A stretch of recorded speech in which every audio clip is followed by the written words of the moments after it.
Jon McCarty here. Here with a new segment. We got Jon and Jon here. I'm Jon with no H, and joining me is Jon with the H.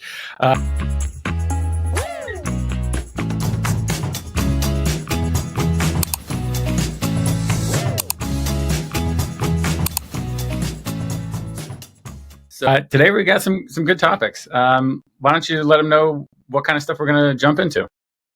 Yeah, of course. So with November LSAT right around the corner, I've had a lot of students ask me, prior to the exam, 1 week out, a couple days out, how does that look like? What should I do? So that's what I was thinking of talking about for today.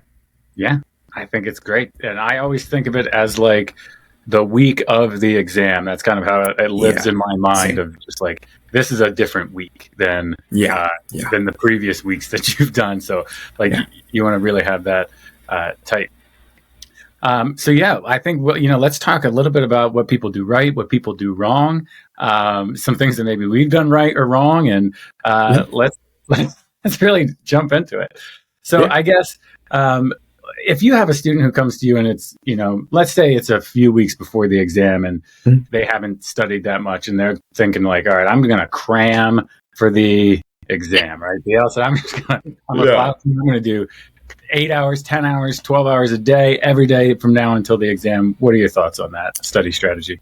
So, Jon, honestly, I feel like that's quite common, maybe like, very, very common, like college, like student strategy or high school strategy where it's just another test. I'm going to just cram up to the last second.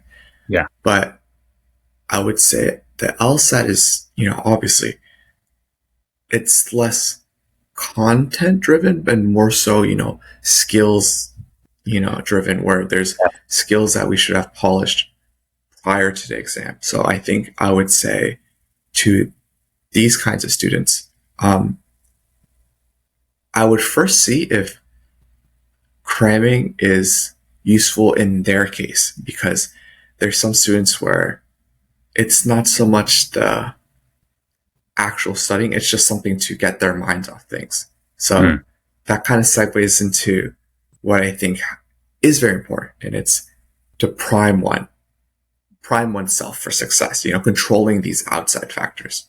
Yeah. What do you think?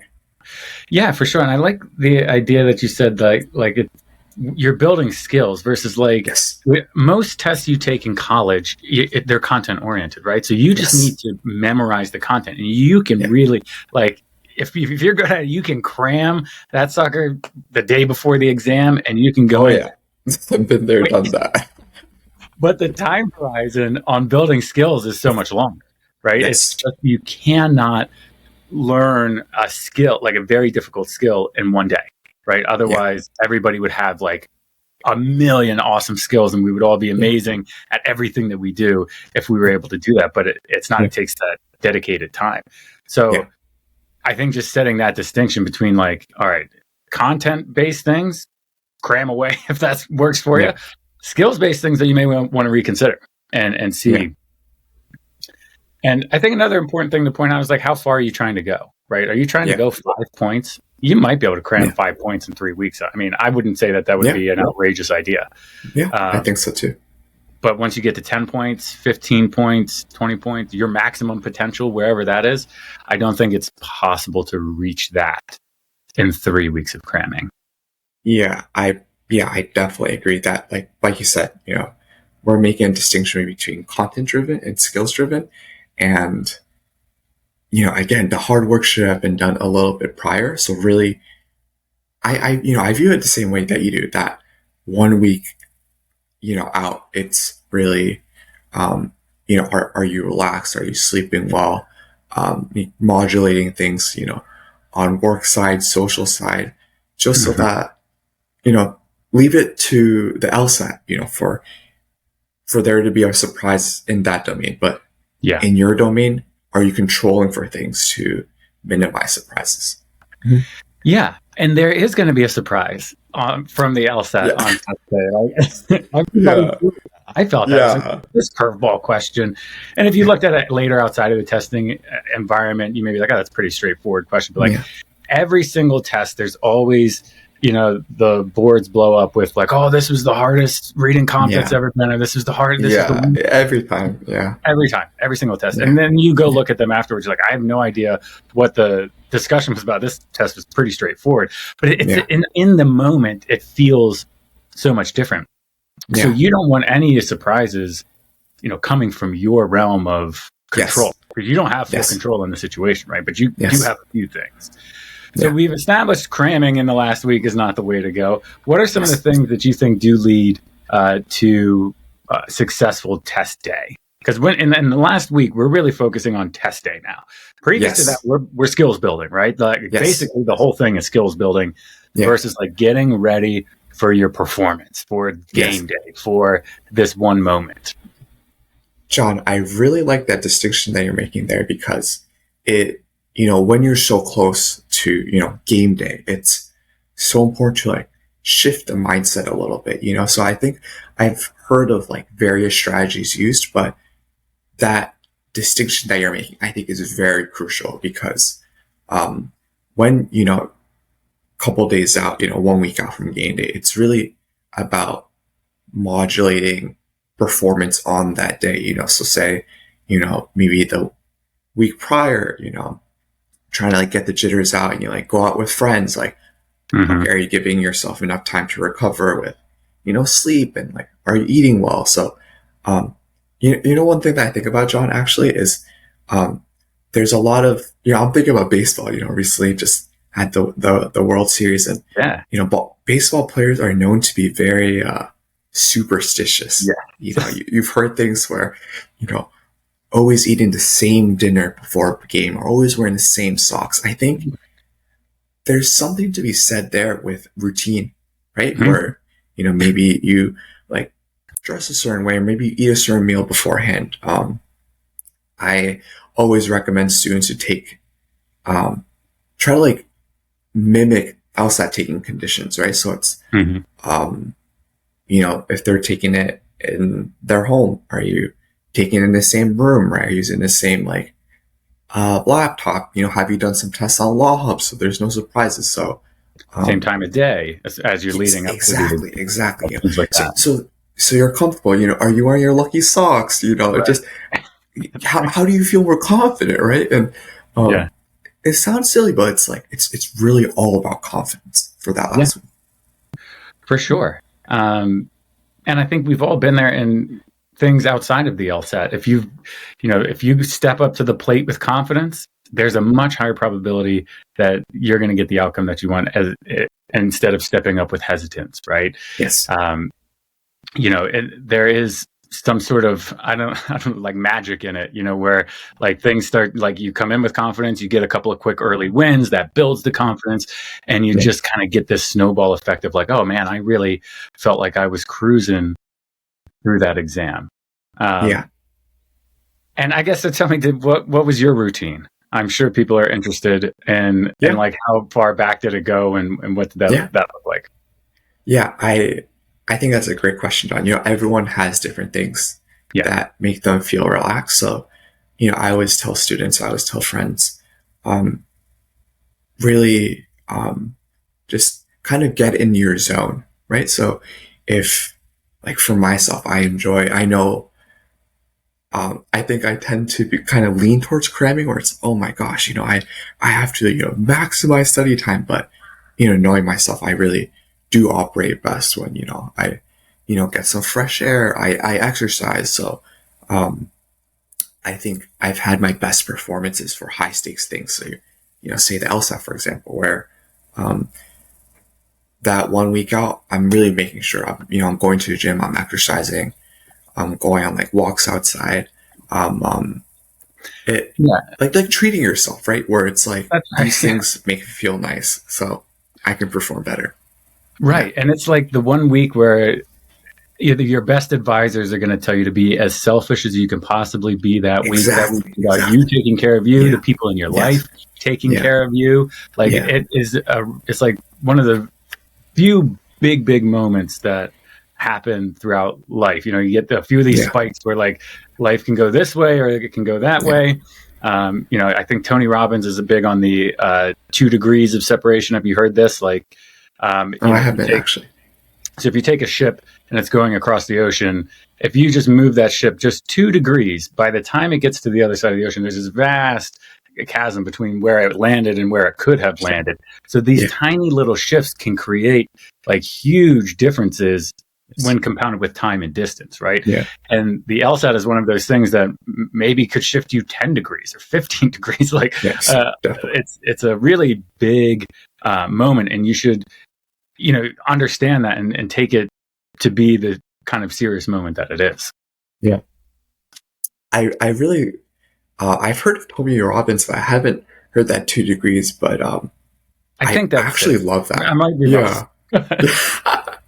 I think the idea of small compounding effects, though, I think is huge. The things that it does for one's confidence, for example. And I think two thoughts I thought as you were sharing that were you mentioned communication. And I think that's huge, so, for, let's say there's people who are working as paralegals or working in a law firm. I have some students within that boat, and they, communicate to the team like, hey guys, I'm taking an LSAT. And then they have, the colleagues supporting them and kind of setting them up for success, during that week, like random assignments the night before, and, things are okay on that end.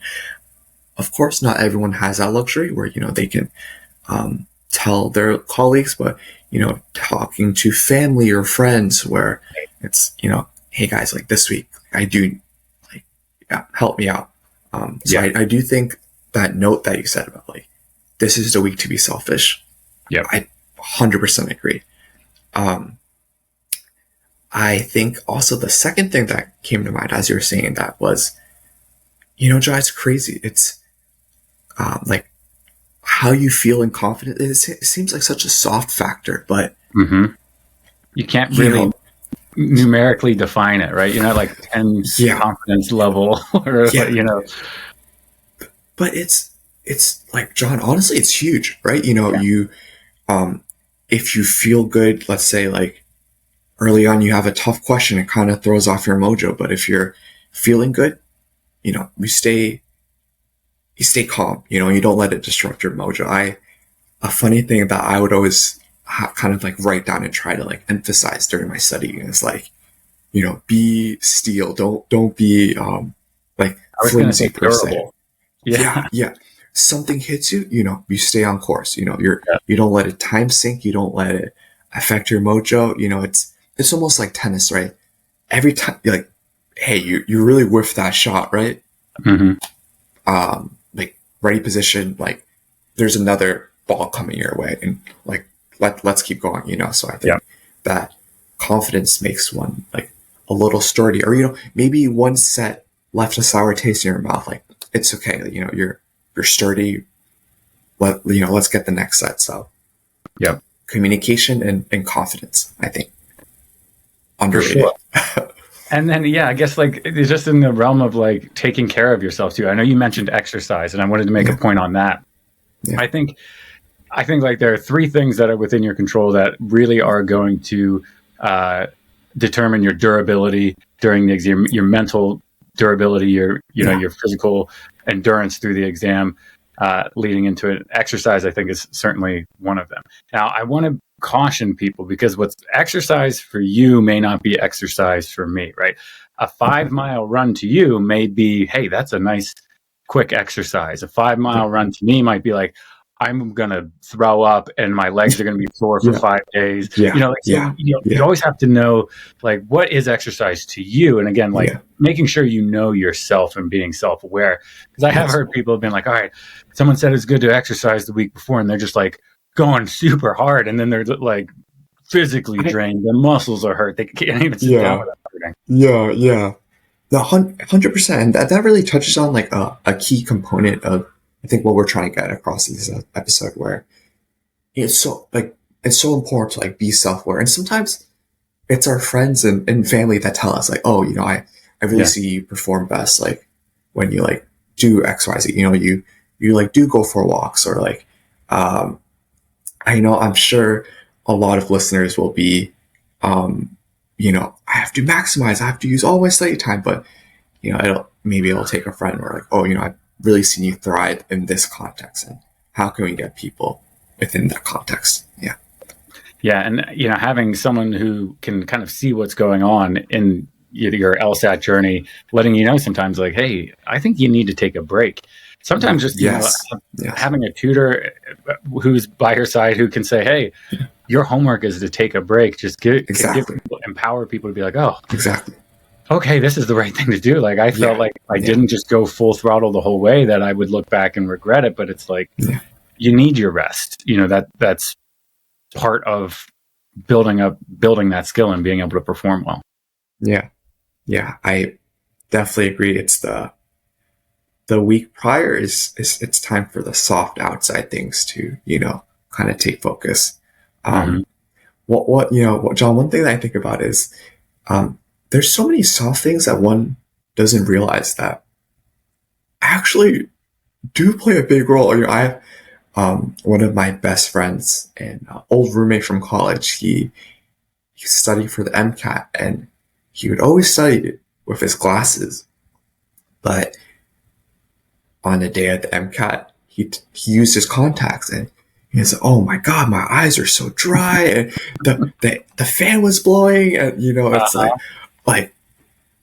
but these are just such small things that we can control, right? Or you normally eat breakfast in the morning. I think, it's normal. I had one student ask me like, "Oh, is it like normal? I just like kind of get anxious during these tests, or maybe it's hard to sleep." It is quite normal. So that's why it's so important to really like be kind to yourself and know yourself. Do you like being around people? Does that kind of put you at ease, or do you like being like by yourself and with your pets? So, it's really the week of like soft factors, I would say. Yeah. And I mean, I've had stories of students who I'm like, all right, after the test, I'm like, how did it go? They're like, oh man, my heart was beating out of my chest. I don't know. And I was like, oh man, usually you're pretty calm and cool. They're like, yeah, I drank 3 cups of coffee that morning. I usually don't drink coffee. And I'm like, so hold on. Yeah. Hold on a second. Yeah. Like caffeine is a pretty powerful drug. If you're not used to it, like it will amp you up and like really get things going. Yeah. So I think that idea of just like practice how you're going to play. If you have something, if you think like, oh, well, coffee might get me, moving a little bit and might help me, then you got to do that in your practice tests, and you got to simulate that out and see what that. Yes. It may work and it may be great, it may not, and then you can make the adjustment. But we want to find out when it doesn't count, not when it's like the real deal. Yeah. Just to piggyback off that is something that we said earlier, but I 100% agree with you, where if you do want to experiment, like you definitely should treat the LSAT journey as an experiment, but the time for novelty is, couple weeks out. You want to try coffee, like, okay, you want morning walks, or all that's no surprises. Control what you can control, and routine is good. Yeah. And I mean, I had it down to like the exact food I was going to eat, the plastic. I mean, back when I did, and we were using it was paper and pencil. So I had the exact brand of pencils, exactly how long I like them to be sharpened, how dulled down I like the point to be so it wouldn't break. The erasers I was using, like every little thing. The watch I was going to use, I practiced with the watch. Yes. Like now everything's like a lot easier and they've simplified it. But you want to know where is, do you want the clock on or off up in the corner? Does that help you? Yes. Do you want, how big do you want the text to be? If you need to adjust the text, how do you do that really quickly? You know, how do you find something in reading comprehension, a certain term that you're looking for really quickly? Yes. Expanding the choices, control, like all of these things and like flagging things and coming back and like, there's a lot of stuff. If you're not like, you don't want to be thinking about that at all. You want to do that. Exactly. All of that should be automatic. It's, just like walking at this point. You're not thinking about every step you take. You just move, right? Because you're going to need all that. All your processing power is going to need to go to the content on the page. Yeah. John, one thing that's a little funny that, when you're talking about, I know what meal I'm eating, I got my pencils. Honestly, I think one of the best things I can say to people within this stage is try to extrapolate what you've done for other, high stakes, like single time performance things, Mhm. right? Whether it's like a big game or like maybe it's like a big like play or a big audition where Yep. it's very similar. Like how have you found success in that realm? And, how can you bring it to LSAT? And, I don't know, John, it seems like nowadays running is so popular, running so trendy. Everyone wants to run a marathon. So I think 2 years back, I visited San Francisco for the first time and ran a half marathon there. It's Cool. to like have a reunion with college buddies, Yeah. and everyone thought I was so strange, John, because I don't know, marathon like half marathons races. It's sometimes you get the jitters as well, right? Yeah. And so half marathon San Francisco. Oh, so good to see everyone. We're taking pictures or, having fun the day prior. But I tell my friends, wait, guys, um, let's take a quick stop to the grocery store. I just want to make sure I have my breakfast for tomorrow. And they look at me and they're like, okay. So, John, I leave the grocery store and I have oatmeal, not just any oatmeal though, my old fashioned oatmeal, not the quick oats, but old fashioned oatmeal. I Uh-huh. have my plain non-fat Greek yogurt. Mm-hmm. I have like some bananas I bought. I knew there was going to be a banana in there. Yeah. And then it's like I'm at ease, Yeah. For that race the next day. I know what I'm eating. My stomach's okay. I feel good. It's almost like check. I got this down. Yeah. Like I'm ready for a big thing. And that day we just hung out, and I'm carrying my oatmeal. I'm carrying my Greek yogurt, and they're like, John, what are you doing? I'm like, this sets me up for success. Yeah. And it sounds silly, but that, same thing for Elsa. I made sure to have my like oatmeal, Greek yogurt, banana. That stuff is so important. So Yeah. other high stakes events, what do you do? Let's do the same here. Yeah, and I find especially because a lot of people find, like sleep is another one of those huge factors, right? Yeah. If you have your checklist of all the things you need, like, all right, I got to eat in the morning. I don't know what I'm going to eat, so that box isn't checked, and I still got to pack all my stuff, so I haven't done that yet. So you have this huge checklist and nothing's checked off. Your brain is, at least mine is just going to keep churning over. Like, all right, make sure you do these things. Make sure you got to grab that thing, and I'll just keep running over the list. But if I'm like, oh, I've checked everything off. This is here. This is packed. This is there.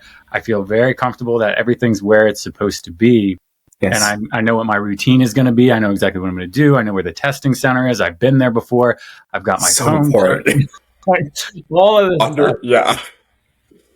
Because it can keep you up the night before. You may never think about it at any other time, but that night before, you do start to get the nerves start to creep in a little bit. Yeah. And that sleep is really important the night before, and 2 nights before, and 3 nights before. Exactly. You want to be building that sleep reservoir up, because the night 100%. Before the test may not be your best night's sleep. But if you're going in with a really strong reservoir of sleep, you're going to be okay. Yeah, John, I think that's an excellent point. I had a student ask me like, oh, night before, like, is it normal if I don't sleep well? And I say, oh, completely no. So I really like what you're saying, where it's like, even within that 1 week, right? 1 week out, there's things you can do like, hey, I might not get the best sleep the night before. That's okay. I'm charging my battery in days prior, 3 days out, 4 days out, 8 hours, 9 hours, just so, I really like the concept of sleep reservoir. Yeah. I think that's a very good thing to think about. For sure. And, sleep is underrated, especially when you're young, Yes. Like I can, I stayed up all night partying. I got the class. I did the thing. And that works out in most, college situations. And you can pull that off a couple of times, right? Yeah. On the LSAT though, it's going to be a lot more difficult to, pull off one of those epic stories that, maybe happened once or twice. Yeah. Right. So one thing, that people can do is also, like, your circadian rhythm is very much based on the amount of sunlight that you receive. So if first thing in the morning on the day before the test, get out into the sun.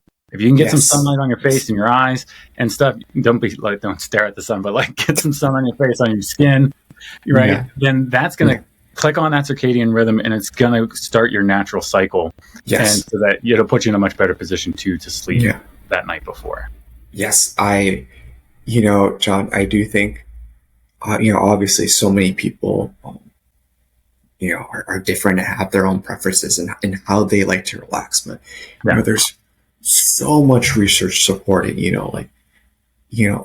getting outside is good for us. Right. And, reducing stress and just, that note that you said about sunlight,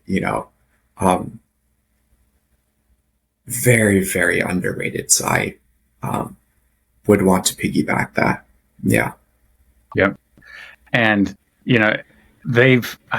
I forget, but there was some study, and I'll butcher this probably too, but they took people who were drunk and had them drive this coned off obstacle course. Everything was safe. And then they had people who were sleep deprived drive the same obstacle course, and the people who were sleep deprived did just as bad as the people who were drunk. So it's like you would never even imagine taking the LSAT drunk, or at least that never crossed my mind. You certainly wouldn't. You certainly wouldn't want to be in that a sleep deprived state that puts you at the capabilities of being drunk. Yeah. So that's something that I would have at the top of the list of just and again, I don't want people to over focus on it where it freaks them out and then they can't sleep, but just be doing the things that, that getting into those rhythms. You're getting up at the same time, you're getting out into the sun, you're getting some time outside, you're trying to go to bed at the same time, you're limiting screens in the evening so that you're not, all of just the basic stuff, I wouldn't, as far as drinking goes, you got any recommendations there? My general rule would be nothing 3 days prior to the test. So I think that is, where it's, I think that's definitely probably for the best. Some people might be like, oh, but drinking kind of helps keep the, the jitters down. But I do think, a couple of days out would be good to, maybe not drink. So that's my take on that. And studies, me, I think it definitely, when I think when people drink a little bit, they're like, oh, okay, finally, I'm feeling kind of relaxed and kind of the jitters are gone. But as that wears off and the hangover happens the next day, or the jitters are way worse. Exactly. So trying to keep yourself again, just mentally and physically durable, leading into the exam, I think is important. Yes. Another thing that I thought about, you were asking me what are things that I do that make me feel like at my best. Mm-hmm. It's funny, John, maybe others relate to this, but I like I said earlier on, I feel like I do lean a little bit more towards cramming and I have to use all of my time, but I'm definitely much more at ease when I maybe during one week out from high stakes event, I make sure to see friends, go out for a meal and,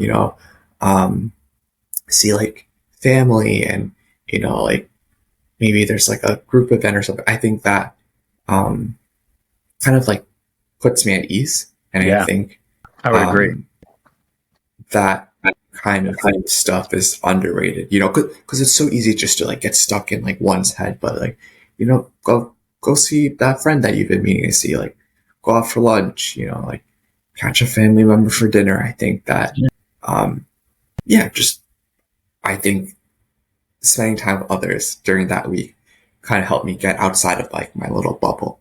So I think that and exercise were were huge for me, I would say. Yeah. And I would definitely agree. I think 1 week out, if you want to go out and blow off some steam in any way that you like to do, even if it's like you want to go out and have a wild party the Saturday night, the week before, you'll be fine by the time you're coming to test day. Right. But whatever, I always tell people, whatever your thing is, even if it's like a not healthy thing, like going out and partying is not super healthy, but it can be like really socially good for you, mentally good for you. You like hanging out with your friends, you have that camaraderie. So, but even if it's like going to the movies, or you like to play around the golf, or, whatever it is that is like the things that you haven't been doing because you've been studying for the LSAT, or you haven't been doing as much. Exactly. Bring them back in. It's the time to reintegrate that stuff. Yeah. I never thought of it like that, but John, I think that's huge. I think that would be something I really want to get across to listeners, where maybe something that you've been putting off because of studying. Yeah. It's a time now, treat yourself. Like, that's be right. kind, Yeah. You get a massage if you want to. Like, a lot of people like to do the spa experience stuff. Whatever it is, you should really, treat yourself like that. This is the week, right? We talked about it. This is your week, right? So act like it. Yeah, go, been wanting to watch Knicks, like, go to that Knicks game. Yeah, like, massage, like, go get that massage. Sure. Yeah, I agree.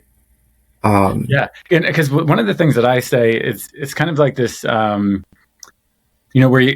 you're a little bit, I don't know if you're lying to yourself a little bit, but you're framing what you're doing a little bit differently in different times when you're studying for the test. So what I always tell even tutors, the tutors that, I train, is I'll say, like, when they're studying for the test, make the test like really, really important and very high stakes, and put a lot of pressure on it while they're studying for the test. Yes. And then your job as they approach the test is to remove as much of that pressure and as much of that high stakes as you possibly can, and get them just mellowed out and relaxed and ready to do it. Yeah. I actually love that distinction that you made, because I find that's something that I try to get across to my students, right? Where, 1 week out, during this time, they're already very nervous. And then that's where I come in. I'm trying to take some of those things off their shoulders, so they can be a little bit more relaxed. And, one thing that's interesting, John, I've heard some people, like, in the practice that, say, they want to do, like, they practice very close to the test date. I know some people say, I won't review my answers. I'm just kind of going through emotions. Maybe if I review my answers, I'll like get in my head and, get nervous. And, so I've told some students, one thing that I've actually done, not just kind of close to the test date, but also prior, is sometimes I'd go over questions I've already looked at before, and it would boost my confidence, right? Where even if I did remember, like, okay, my memory's too good, I remember this is easy. Right. I'm going through the motions, and it's like, I chose this the first time for a particular reason. And then I remember there's something that I missed, or something else that I was trying to emphasize during my review. So even going through the motions, it's very useful to build confidence and reinforce things that you've already done. So that's what I was telling some students, like, hey, look at some questions that you've already done. You put in the work, build your confidence. Let's get that mojo, Yeah. Like, zero pressure questions when you're like getting into your rhythm, because it's just about getting into rhythm. But that's very different than what you would do when you're studying for the exam, right? You would never just do a bunch of questions during the study process and be like, I don't even need to look at the answers to those, right? It's like totally different things that you're doing. Yeah. Yes. So, and there's, and some people like a warm up. Some people don't like a warm up. Some people, all of that needs to be workshopped during your practice tests, right? Yes. And the weeks prior, the months prior to going in on test day. So we've got sleep, we've got exercise. What about diet and nutrition? Like, I always tell people, don't go eat like this, Thai hot, at your favorite place the night before. 100%. Yeah. and your breakfast sounds great, like oatmeal, banana. As long as you're not lactose intolerant, like that, like very like pretty easy to handle kinds of foods, but very nutritious, very healthy. Did you think a lot about what kinds of, like, were you even thinking like, all right, I'm going to have some protein in here. I want to have some sugars, like natural sugars from the banana in here. I want to have, some carbs for longer lasting energy. What were you like? Give me your thoughts. Yes, I think that's an excellent question. Just like for other high stakes events in audition, a play, like big interview, big presentation. I think, again, just no surprises. Let's say you took our advice. You're hanging out with the buddies, haven't seen them in a while. Like, that's great. And they're ordering, like level 5 spicy curry. And like extra hot chicken wings. and maybe that's not normally your go-to. Let's like put that, experiment with that another time. So definitely, I think point one, no surprises. So for me, my beloved oatmeal breakfast, it's tried and true. No surprises on the stomach, makes me feel good energy. So I would say one, no surprises. I think two, I would also say, eat things that make you feel good.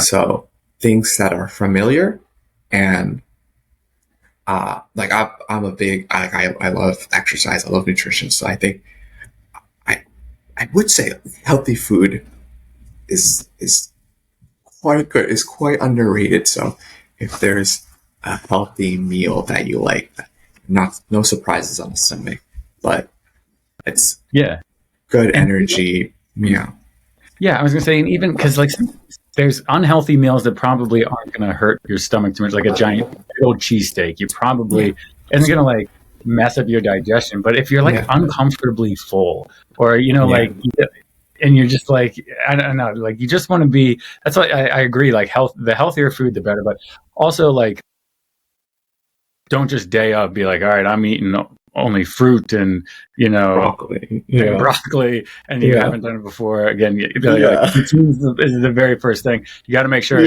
whatever you have is going to give you enough energy to get through the exam and going to keep you focused. And so just finding that balance. It's so funny, John. I feel like as we're talking, I just think of all these like random anecdotes, and again, and that really just comes down to our point of like, be comfortable, operate within your mojo, but try to bring in these things that will help you feel at your best, right? On that note that you said about the fruits and vegetables, should that not be something that you normally do? Like, just be mindful of that.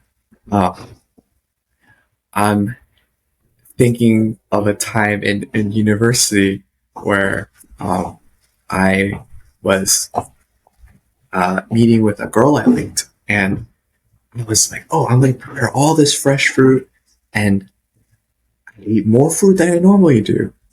Just like a stomach ache. I was like, oh man, I normally don't eat this much fruit. I'm just eating so much, and I'm like, oh god, like I don't feel too good. So again, just no surprises. So maybe don't eat too much like fruits and vegetables. Like, eat a little bit, but demo things out maybe in the days prior. Like that concept of the sleep reservoir, they said maybe a little bit of a like good food, good energy reservoir prior, right? Where it's like, okay, I'm gonna maybe not have that like giant steak. Like, I love steak, but I don't want to have that like feeling of like fullness. Maybe it's happy gut, happy life. So for sure. And all of these things are just like the basics of what human bodies need, right? You need sleep, you need good food, you want to manage stress. Exercise is a really good way to do that. Movement, But outside. Being outside. All of those like really just foundational things of being like a human being that we sometimes just like don't think about. Don't think about. Yeah. Right. Yeah. Put to the side. Yeah. Right. Yeah. But it's, in the way the world is set up now, it's easy to not go outside. It's easy to be on the phone or be on the screen. It's easy to not do to not exercise or to not do some of these things that used to be much more naturally built into humanity. Yeah. So definitely. You have to be a little more conscious about it and deliberate. Yes. And, I think like one concluding remark I have is it's through these soft factors that test takers can pick up free points that might have otherwise been left on a table, right? Because they're a little bit sharper that day, they're a little bit more comfortable. So I think it's, very underrated, these soft factors. Very, very underrated. Don't leave any points on that table, Feel at your best so you can, perform within this upper range in which you normally do. Yeah. And it's a competitive advantage too. So don't forget that, right? You're going in there, to compete against all these other people. And then you're going to be competing against them for seats in law school and for scholarships. And, so there is a competitive nature to this. And do you want to be the person who's tired and whose stomach hurts and who is lethargic going up Eyes against... Eyes are dry, right? Jittery from all the coffee you drank. Going up against someone who's well rested and it had the perfect breakfast and who's in the zone and they're just and that's one of the done that. Yeah. Yeah, and that's one of the interesting things about sports too. If we want to draw that analogy, any given Sunday is a prominent phrase because it depends what team shows up, who shows up on the day, and if one team's not at their best and they're not in their rhythm, and the other team is, upsets happen all the time. And you want to be the fantasy football team. Yeah. Oh my God. Yes. Yeah. All right. Well, I think that's solid. Next week we're going to talk about structuring studying and creating some study plans and getting that consistency, making sure you personalize things and keeping it adaptable as you go. So we're going to give some big tips there, but hopefully everybody got some good stuff out of today. And if you're taking a test in November, this upcoming test, we wish you the best of luck and we're hoping that you have some good consistency. Any final words from John? I would say final words. I would say believe in yourself. You can do better than you think. So we believe in you guys. Put in the good work. You can do it. All right. Well, thanks, John. And we will put up our next episode next week. Yeah. All right. Bye, guys. Bye.